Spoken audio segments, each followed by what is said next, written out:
I want to know a little bit about your early veterinary career, because obviously it's a sensible activity being a vet, as we call them. Your father was a vet, bit of a family tradition. My father would never allow that word to be used. Wouldn't he? He was a veterinary surgeon. Right. And his uncle, who fought for king and country, Uncle Maurice, was a veterinary surgeon who died in northern France a few days before I was born. Right. I mean, did you always want... was it inevitable that you would follow in the family tradition? No, except I was rather good at zoology. And what I inherited was what was most important for being a veterinary surgeon, the gift of diagnosis. Right. I get so depressed through my last 40 years or so of having second opinions or having assistants missing the obvious, because they will not properly examine their animal. No. And doctors just as bad. Well, the doctors are the same. Just as bad. They will not, you must not be influenced by first impressions. Fortunately for me, my patients didn't talk too much. So I had to make an assessment. That bit, I have to say myself, I was gifted with. The rest of it was very mediocre. Very mediocre. In places like Africa, because you will obviously have observed human poverty, but as far as the animal kingdom is concerned, do you have any observations on the animal life in Africa? I mean, yeah. We're all taught how it's in a state decline. of decline. Oh, I got passionate about vultures. Yeah. Vultures. Of course, I saw vultures while I was flying. In fact, I made sure I didn't hit one, because I'd come down. And they're being exterminated. When I got into Nairobi, I went to the main centre of bird preservation for Africa, and I went there to see if I could do something publicity-wise, to raise money for the vulture preservation. Right. Because some of the specific vultures are becoming very rare. Why? Because when the poachers shoot a rhino or an elephant, the circling birds give them away as to where they are. So the poachers are poisoning the vultures. Right. I'm determined to do with something. With the carcass that they leave? Yes. No, I don't know how they do it. They just put out poison food. But I'm determined to try and do something for them. Also, the poverty in South Sudan. No food, no water, no clothes, no shoes.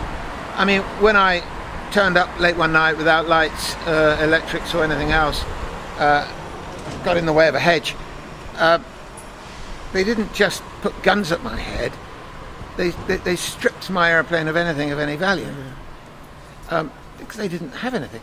They took things like a headset, they took my emergency beacon, they took things which they can do nothing with, but they took it, hoping to barter. Well, you put up some pictures, your images on your blog, when you had a blog, which looked rather like the sort of thing my father used to put up for the kidney beans, a frame of basic poles, but that was the local school. Yeah. By the way, that school, the Reverend Duong has been renamed Maurice Kirk School. I left a considerable sum of money in the police station that night. There were 28 members of the village in the same room. A policeman who spoke no English, with a pencil and a piece of paper. No electric, no fax machine, no telephones, nothing. And I'm being interrogated by two big burly gentlemen. And this policeman was trying to write it all down. And I had to empty my pockets. And in those countries, of course, you carry currency. I had currency hidden in various places. Have you read Papillon? Yes. Yeah, yes. right. I got through Guernsey prison and Cardiff prison by making use of what was known as, I have a special medical condition called Maurice's megacolon. But that's another story. I'll tell you about that one later. Certainly is. Later, yeah.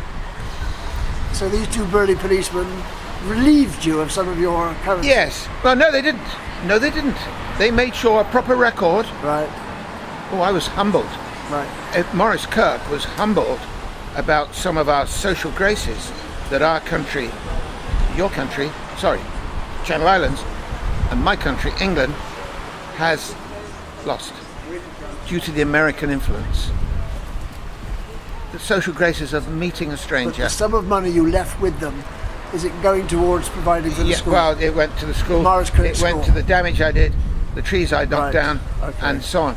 Because And obviously that land belonged to somebody. Somebody laid claim on it. Did they, the land where you land? it was the playing field for the school. Oh, I see. Right. There were no rugby posts. There was No, nothing. Just no. bare earth.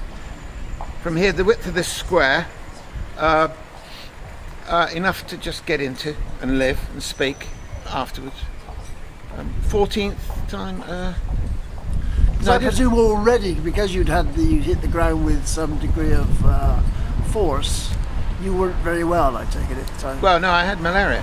I had cerebral malaria, which is the one. There are several types, but you've got the killer, which kills you within a week or 10 days, which is cerebral, and that's what I had. And being an old vet, I actually knew what I had. I could tell. I was doing this and shaking and couldn't see where I was going. Well, I never can when I'm flying. And squirting from one end, if not both. And I knew what I had. But fortunately, having the puncture and so on, the Gestapo who came in their open truck with guns got me back to Juba, which is the capital. And I finished up in a mini hospital, an American run actually, but with a gorgeous Ugandan nurse, called bright, beautiful, sharp, la troisième femme.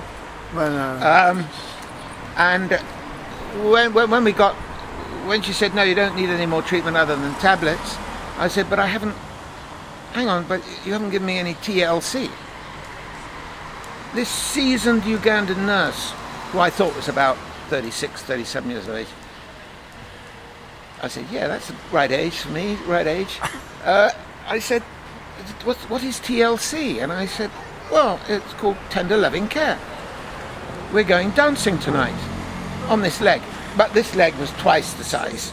It was still really in a bad way. And on the River Nile that night, to a beautiful meal and wonderful music from the West Indies. I forget what's the island. I forget the island now. And I attempted to dance, which I wish I hadn't. Yes. it's I found fascinating. out. Hold it. I found out her age was 25. I said, Maurice, she's nearly a third of my age. Get back to reality, Maurice. How old is the aircraft we're trying to stage? 1943. To save. 1943. So what's that in The years? airplane was built in Lock Haven in America, built to prevent us from having compulsory German in our schools, Right. and used on the D-Day landings for General Patton to carry his messages. Right. We have to close this, but you're optimistic the aircraft will be saved. It will be put together. It will fly out or be taken out of here. Yes. And it'll finish up somewhere. Where would you plan? Tabletop. Sorry? Tabletop. Tabletop. Right. No one's landed an airplane on tabletop, No. so there looks like something I must do. Right. Okay. Well, that sounds like a sensible idea. If nobody's ever done it before, that sounds like the place to do it. Should we leave it there, Maurice? With that. Well, I'll see you on tabletop. Okay. Thanks, Maurice.